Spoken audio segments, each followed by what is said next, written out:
Hey guys, Ramsey here. Welcome to another video. Today we have a early impression video on a fragrance and a house that I am absolutely enamored with, and I want to bring these type of videos to FragCon because these are the type of videos that nobody does. I just don't see any other reviewer doing these type of videos.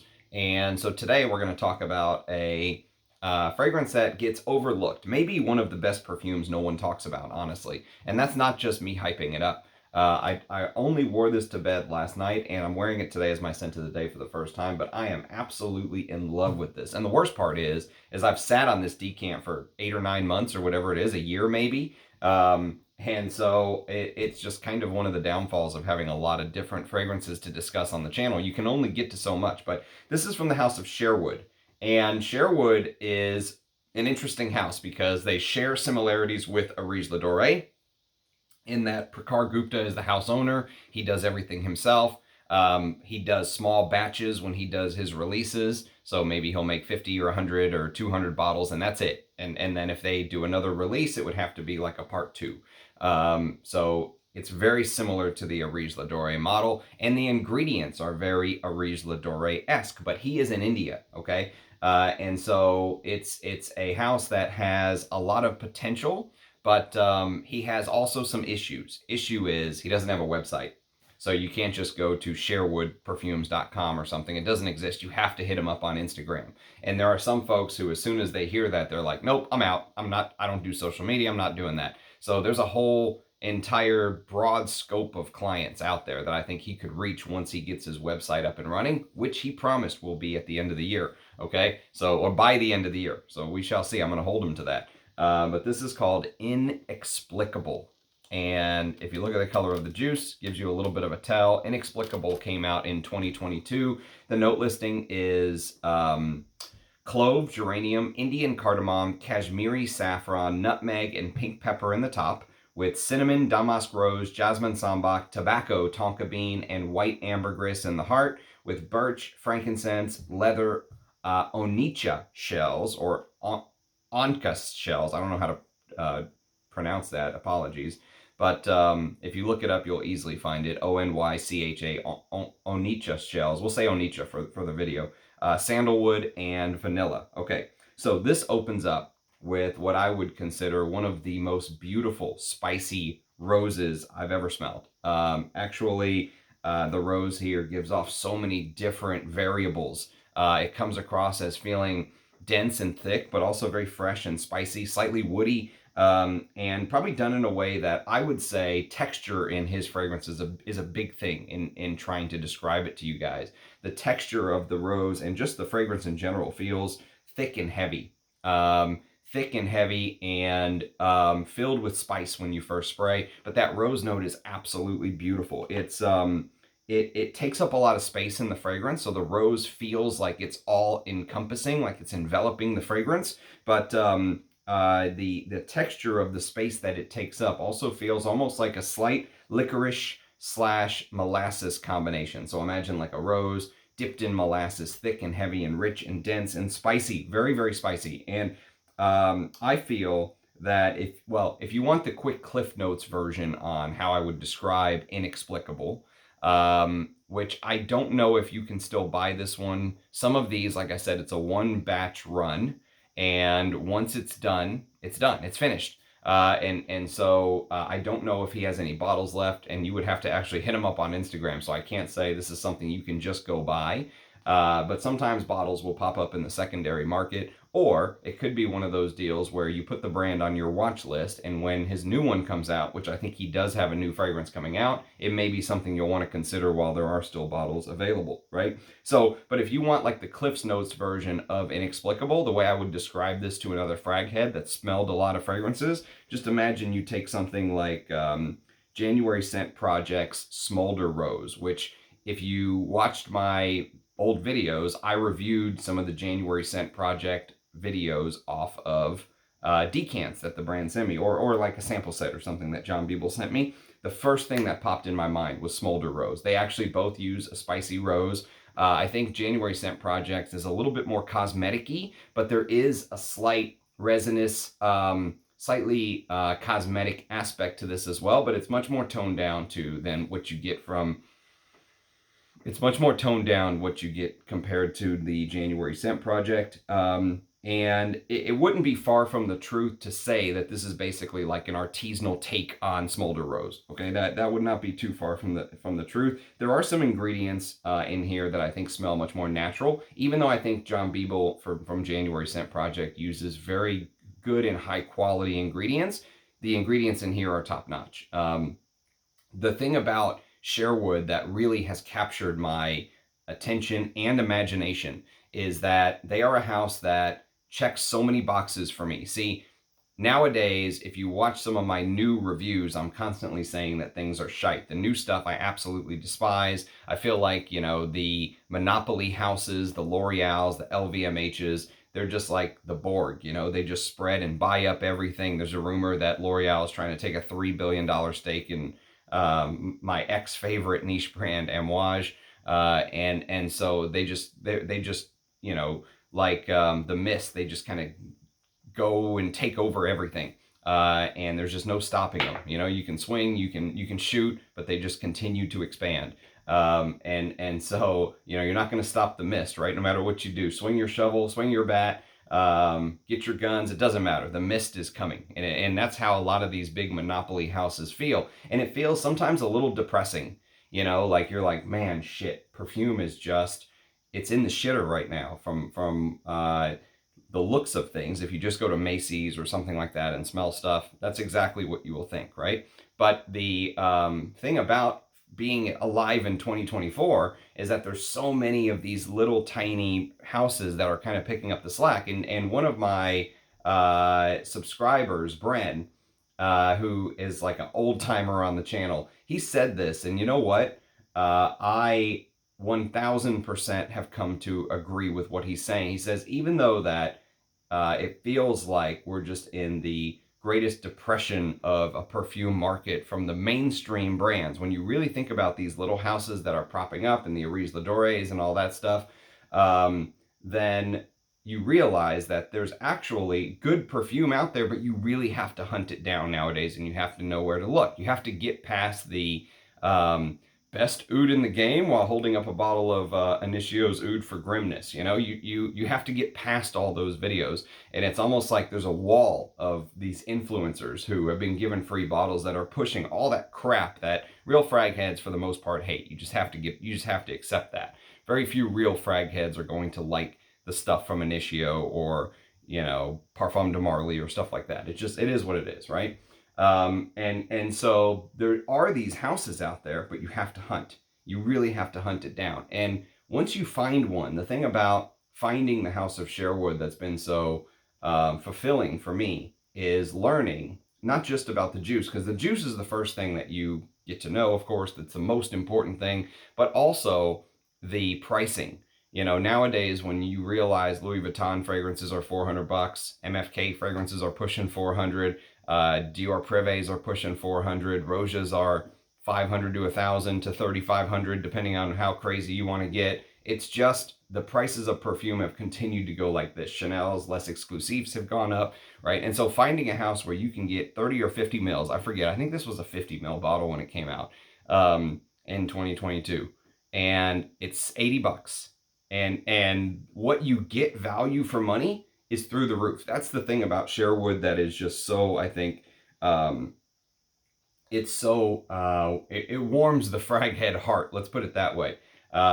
You will, as a frag head, I recommend anyone who is serious in the game needs to smell some of these artisanal houses. They need to smell the Bortnikoffs, the Aries Ladores, the Sherwoods, you know, the Ensar Ouds, the Rising Phoenixes. Those are houses that I think real frag heads would find much pleasure in getting to know their work. And, you know, it is kind of I think it's kind of taking the next step in perfume. Many of these big oil houses owned by these Borg-like conglomerates, you know, they're using the big oil house oils. So when you're smelling Damask Rose, very rarely are you smelling a fragrance that has a lot of real Damask Rose. Well, first of all, IFRA is going to stop you from having a certain amount of rose in it anyways. There's only a maximum percentage you can have in there.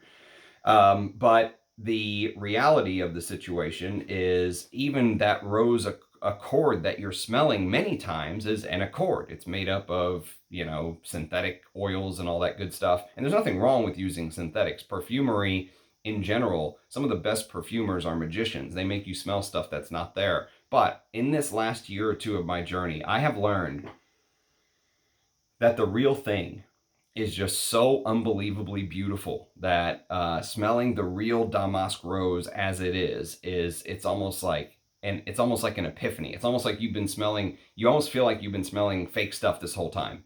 And while I can still wear some of that stuff and enjoy it, when I smell it and then come back to something like this, it's very hard. It's a hard transition to make because it's almost like you're taking a step backwards. And from the way that I feel right now, this is just my 2 cents on it. But the rose in here is so rich and deep. It has these slightly fruity undertones. Sometimes you'll pick up a little hint of like fruity nectarine or fruity plum, but it's from the rose. You know, it's a rosy, it's a fruity take on the rose, right? But it's so rich and deep. I mentioned the molasses and the licorice-like feel, right? Just imagine this rose dipped in molasses. If you've ever smelled the rose note in Epic Woman, which I have a comparison video between Epic Woman and Epic 56 or 50, I think it's 56, the exceptional extrait. See, this is also incense and rose. And so in Inexplicable, with that damask rose, you're basically hit with frankincense. It's a frankincense rose combination with this spice kind of overtone put on top is basically the way that this smells. And if you actually read the Sherwood material that comes with it, like the little card that comes with this, you can probably find it if you just Google Sherwood Inexplicable or go to Instagram and go to Sherwood's page. You can find some of the old fragrances, and there's a little card that comes with each one, and they actually use the word incense. And the reason I bring that up is because sometimes frankincense can come across in 2 main ways. One way, it can come across as very green and very oily and very fresh. Lemony, oily, fresh. It doesn't smell like burned incense, right? That's not how the incense here comes across. The frankincense here comes across literally as like burned incense. It's dark, it's deep, it's rich. And so while you do get that wispy incense feel, there is a darker feeling to the way that the incense comes across. It doesn't come across as very lemony and fresh. The rose comes across as lemony and fresh sometimes when you smell it, along with those fruity, richer, deeper notes. But this is definitely a dark and a smoky incense for me. So dark and smoky incense. And the other thing I should mention, speaking of value for money, again, I'm just going to bounce around because this video is like an introduction, okay? I've talked about the brand 3 or 4 times on my channel already. I reviewed Czar, which sold out immediately after I reviewed it. I reviewed Ambrosia, which sold out immediately after I reviewed it. Ambrosia is probably my favorite, but I have to admit, Czar, Inexplicable, and Vetiver Royale, which I reviewed, those that I talked about, Czar and Vetiver Royale on the channel, along with Ambrosia, they are stunning fragrances. And I think we're just going to make this a Sherwood week, and I'm just going to review the ones that I've been just sitting on waiting to discuss on the channel. There's a whole bunch of them that just deserve the time. They deserve the time in the limelight, to be honest with you. Even through all the stupid hoops that you have to jump through to get the fragrances, it's worth it, in my opinion, especially with the value for money and everything I talked about. But the reason I'm bringing that up again is that this is 43% concentration, 43%. So when we talk about Amouage doing the exceptional extraits and almost doubling the price on Epic Woman to Epic 56, because it's 56%. Here it's 43%, and it's 75 bucks, or whatever it was, 80 bucks. Absolutely unbelievable, in my opinion. Value for money. Absolutely unbelievable. Now, I think in the future, this house is going to be a lot like Arige Ladore was. Arige Ladore found fame, and many of their early fragrances are now selling for $1,000 on eBay. I don't think these are going to be $1,000, but I do think once people realize the beauty in these fragrances and the value for money that you basically get, you get so much for your money with the House of Sherwood. I think you're going to find the prices 2, 3, 4, 5 times on eBay. Easy. easy. I think it'll happen once it's just that it's so under the radar right now. And the other thing is that the market is so saturated.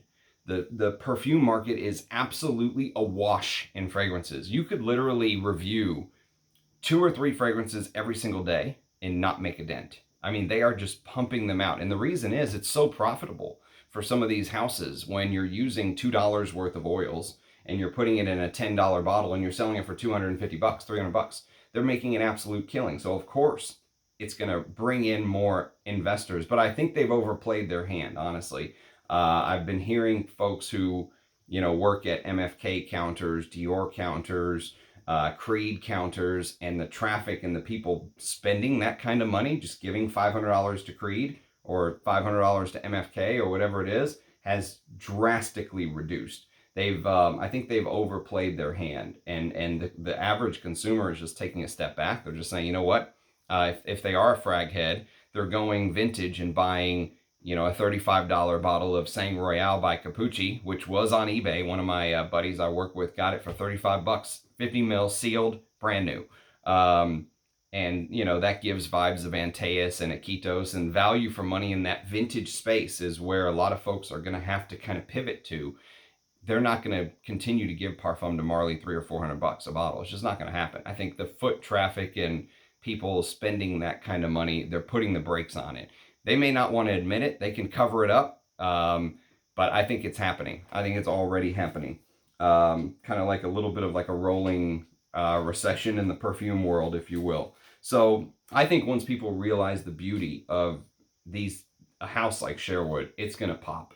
And when it does pop and the dam breaks, people are going to be hunting these old bottles down, in my opinion. So he did promise to have a website by the end of the year, so that's a big part. So let me try to paint the picture for you of the fragrance again, because I've been kind of bouncing all over the place. That's just how my reviews are. I'm a rambler, but I get the information out there. How it comes out just depends on how I feel that day. But I just want you to imagine this beautiful damask rose in full bloom, okay? Spring, full bloom. And even though the rose with kind of wisps of incense is there, it's the beautiful spices in the top that make such an impression for me. Now, this is a 4-hour dry down, okay? But within the first couple hours, those spices in the top are very evident, okay? Very, very evident. It's almost like you put on a pure rose Otto, and then you lit an incense stick in your room that you're sitting in, and then you basically took one of those makeup applicators that the girls use, and let's say there's a little bit of makeup that's actually still on the applicator. So you're not dipping it in new makeup. You're just kind of grabbing one that has been used before, and you are smearing this sort of spice concoction all over your skin. So you smell the real rose Otto, the incense stick burning, the spice concoction that you put on your skin. And the spices in here are pretty impressive. It's Indian cardamom, specifically from the Kerala, from Kerala, which is basically a state in southwest India. And fun fact, they have the biggest cardamom market in the world. Biggest cardamom market in the world. So you can see, being in India, he has access to some of these amazing ingredients. So Indian cardamom from the state of Kerala. And along with that cardamom, which by the way is slightly green, camphoraceous, surprisingly fresh, not like minty fresh, but approaching fresh. There's this beautiful freshness from the cardamom. And what ends up becoming very evident as the fragrance continues to dry is the saffron. The saffron note in here is absolutely beautiful. It's specifically Kashmiri saffron, which again is known to have the best quality saffron in the world. So you're starting to see the trend here. And so it's a combo of like this floral, sweet, intoxicating saffron in when it's used in big doses. And there's a pretty good chunk of saffron in here to my nose. It adds this chemical-like floral sweetness that basically smells like you took imagine taking the whole rose I was talking about earlier and wrapping it in hay and dipping it in honey. Okay, that's kind of the way that the fragrance wears. So remember earlier I said molasses type texture. It's almost like that honeyed, I think it's the saffron that's giving it that hay-like honey type texture. And this is probably where that molasses texture is coming from, that hay-like honey type texture from the high quality saffron. It's absolutely beautiful. And remember, there's also nutmeg, there's also clove. And just imagine putting all these spices on this makeup applicator. And the makeup applicator maybe just has a little bit of residue still on it. And that could be the tonka, the vanilla, giving a little bit of that. I don't think there's any iris or anything like that in here. But imagine just kind of smearing it, right? And smearing that spice concoction all over. And so you're picking up hints of the spice every time you turn. You're picking up hints of the beautiful rose otto. You're picking up that incense wisp in the air that is deep and dark.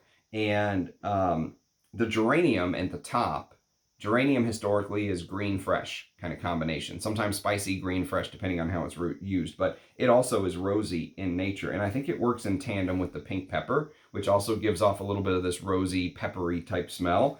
And so the rose or the geranium works in tandem with the rose and the pink pepper. There's jasmine sambac in here, which smells very natural and works in tandem with that, I think, chemical, sandy smelling saffron.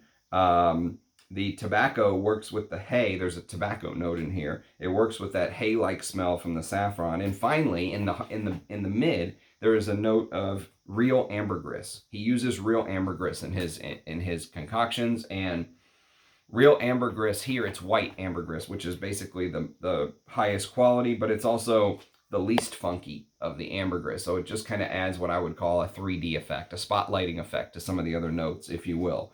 And imagine looking out at the ocean and seeing all those sparkles hit each and every wave and just kind of catching your eye, right? That's what real high quality ambergris does in a composition like this. So you see the trend: expensive materials at an excellent price, and I think he's able to do this for 3 reasons, basically. Number one that you have to know is he is a professional on his own, and I think it's something very respectable too. I don't think he's he's not a janitor or anything like that. The guy is a legit professional. He has his own job. This is like a hobby, a love for him, okay? So he's doing this on the side. So for him, I think he has his own income, and even if he sells these fragrances and he is selling them at not as big of a profit or a markup as, let's say, he maybe would be if this was his real job, he can eat a little bit of that loss right now because it's not his primary source of income, from my understanding. So that's number one. Number two is he's in India. So it's not as expensive to source some of these ingredients. He is literally right there, which is one of the birthplaces of perfumery. And number three, he makes small batches. So yes, he's putting, let's say, a lot of money into some of these ingredients, but he's not making 10,000 bottles. He's not doing the Guerlain style, Dior style, Caron style huge batch, right? He's doing small bottles, very similar to a Riche Ladurée, 50 to 200 bottle batch sizes, let's say, runs. So that allows him to kind of keep costs down, but it also makes some of his releases very exclusive. That Ambrosia that I reviewed, 50 bottles for the whole world. That's it, 50 bottles. The next one, Chrysos, I think it's called, that just got released, and I think you can buy it now. Don't quote me on it, but I think you can. 53 bottles for the whole world. And so you see very exclusive type releases and smaller batches. And as we, so just to wrap this up and kind of give you the whole picture, all of this we've talked about so far, the heart and the mid. We haven't even touched on the base yet. And the base is where some of my absolute favorite material notes come in. Oh, it's beautiful. So it's basically filled with stuff in the base that I love. I absolutely adore the base of this fragrance. It's got that onycha shell, which is in Hebrew, it's known as, God, I'm going to butcher this. Shecheleth, somewhere around there. But it's an old Hebrew word that basically goes back to the Bible. And apparently this onycha shell was something that was used even in the Temple of Jerusalem. Presumably, it consists of the top shell, of several species of sea snail and or oyster-like sea animals in the Mediterranean and in the Red Sea is where they're found a lot. And it's supposed to give the fragrance this extra feeling of like musky, incensey ambergris. So remember how I was talking about how some of the ingredients kind of work in tandem with each other? The geranium in this works beautifully with the pink pepper. The jasmine sambac, which works beautifully with the honeyed hay-like aspect of the cashmere saffron. Well, that onycha shell, which I think John Beeble explained it to me as literally there's like a flap on some of these snails and oysters that they can tincture. So they can almost take it and tincture it. And it gives off a sea-like ambergris vibe, but it smells different from ambergris. It gives it almost a little bit more of a muskier profile and an incensey profile, right? So imagine that wispy incense being supported by this in the base. And so that incense, musky smelling ambergris, along with birch tar, which you find in Russian leather fragrances, and a leather note. Okay, so now we're getting into some of my favorite type of notes, and it adds to the smoky, papery, leathery vibe, and it's intense. The fragrance is intense and wears very heavy on me. So I love these type of fragrances that are beast mode, but they don't smell like a synthetic chemical mess like some of the Manceras I reviewed on the channel. They don't smell like that. They last as long as some of the synthetic type smelling fragrances that I have reviewed. I go everywhere, all over the fragrance world, but my heart is in certain places. And right now, my heart is in two places, the artisanal place and the vintage place. Those are really the two places where I am most excited to explore. Like, do I want to smell the new Dior? And do I want to smell all these type new fragrances? Sure, I mean, I want to. But am I like clamoring for it? No. Am I clamoring to smell this? Or Russian Adam's new work, or some of the vintage stuff that Armando sent me that I haven't got a chance to smell? Absolutely. That's really where I'm most excited. And that's kind of the difference. I absolutely love this fragrance from top to mid to base. And again, this is a sample. There's no reason for me to lie about my feelings over a $5 sample or something, right? These are my true thoughts. And for me, if I was going to spend my money, which I can't right now because of everything that's going on, no more fragrance buying for me. I just can't do it until everything gets settled out. But if I had money to spend, it wouldn't be on some of those brands I discussed earlier. It wouldn't be the Dior's and the MFK's and, you know, the Clive Christians. It wouldn't be there. It would be in places like this. It would be the Aries Ladores. It would be this, and it would be hunting vintages. And so it's just crazy how every single fragrance from this house that I've smelled is full bottle worthy. Absolutely full bottle worthy. And so very impressive stuff. So again, if you've smelled January Scent Project Smolder Rose, that will kind of get you in the ballpark. I think Smolder Rose highlighted some different notes that you don't find here. I remember there being a little bit of like a viney aspect, which I guess you could make the sense that there are some little touches of green in here, but nowhere near as much as what Smolder Rose had. Smolder Rose brought in more of those viney, ivy-like smells, whereas here they really focus on the rose, the spices, and that very interesting, unique combination of two very rare notes in perfumery, that onycha shell and the white ambergris, which is a very expensive notes at a very reasonable price. So I am thoroughly impressed. Color the Ram thoroughly impressed. And that goes back to what my brother Bren was saying, how even though everything seems like shit, if you just go smell some of these designer releases, there is hope in the fragrance game, but you have to kind of know where to look and dig. That's why I want to do these videos for you guys. So I hope you take something from this. If you've never smelled the House of Sherwood and you are a collector / enthusiast, fragrance hobbyist, I would highly, highly encourage you to get your nose on some of these fragrances. Very impressive stuff. And I think we're just going to make it a Sherwood week. I think I'm going to do a Sherwood review tonight, tomorrow, this weekend, if I can. I don't know how many reviews I'll be able to squeeze in, but there's a lot of Sherwood fragrances that deserve to have the limelight. So we're going to make it a Sherwood week, and I'm going to knock out some of these reviews that I have been sitting on for way too long. So again, thank you, Prakhar, for sending me some of your work. It's been a pleasure getting to know it. I really loved wearing it. And I can't wait to see what the future brings for the House of Sherwood. So cheers, guys. Thanks for watching. Let me know your thoughts if you have any experience with the house. So as always, cheers. Love you guys. Catch you next time. Bye-bye.